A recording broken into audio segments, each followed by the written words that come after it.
Welcome to Something Outdoorsy. This week we'll be talking about the book called Everybody Lies by Seth Stephens-Davidowits. The book is about data, big data in particularly, and the thing that really stuck out to me was the part where he talks about the left ventricle of the horse. This is the determining the bigger the left ventricle of the horse is, the higher chance that this horse has of winning the Triple Crown. Which is nuts. That it's like, there's no real, didn't go into like why, potential theories of this, but it's super interesting. And like this idea of like that small thing being correlated to, what is thousands of dollars, if not more, probably more.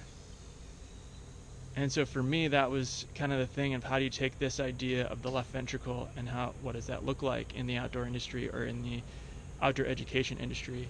And for me, it was, a couple things.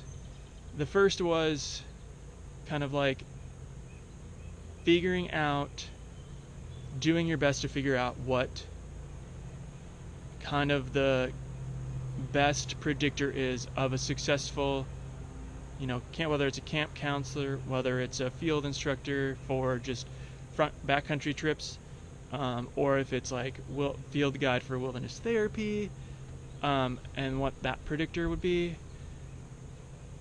Because, it's like I've heard in multiple cases, and I'm sure to some degree that we've all experienced it, where it's just like you have an interview, and that interview just doesn't tell you what you need to know, and you get somebody always gets through who really shouldn't be there. Now granted, this is mostly where it's seasonal work, so the stakes are much lower. However, I do believe that they could raise the ante on it and get a lot better employees if they tried. Regardless, that being said, that's the first thing that I would do in a situation if I had the resources to do that, is to figure out, survey, and try to make some sort of questionnaire, some sort of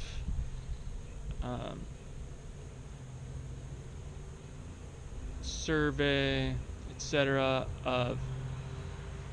that gives me a good picture and how to answer the question. Because I've also seen, like Google, they've done their thing where it's like, if you're a software engineer, I believe is what it is, coder, for me as a lay person in that regard, they ask the question of how good do you think you are, and the correct answer, depending on if you're male or female, is, if you're female, you need to answer 10, because you need to think that you're really good and as good as the guys are.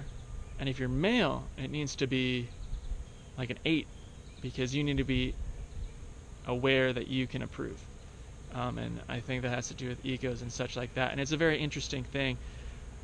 And I don't really know what that question is, and trying to figure out, how do you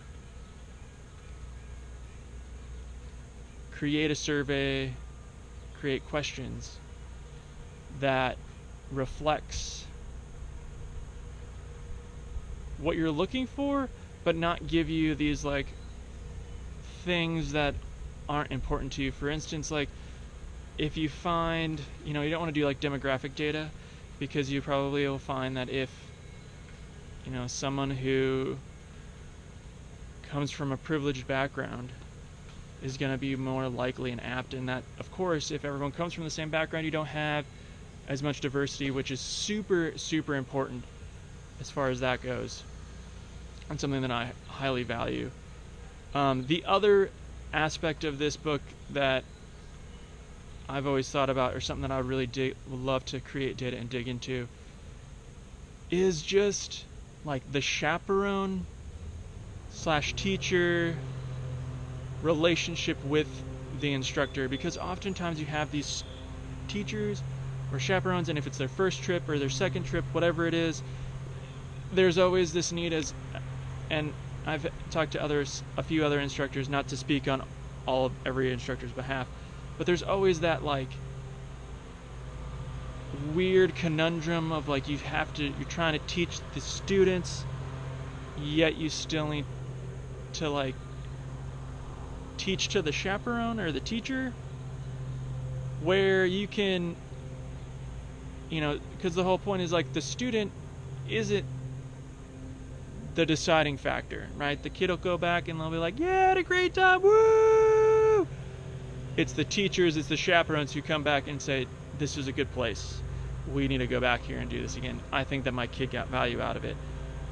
Versus like a kid who sometimes we don't give them enough credit and wouldn't necessarily have as much influence over that. Also, like,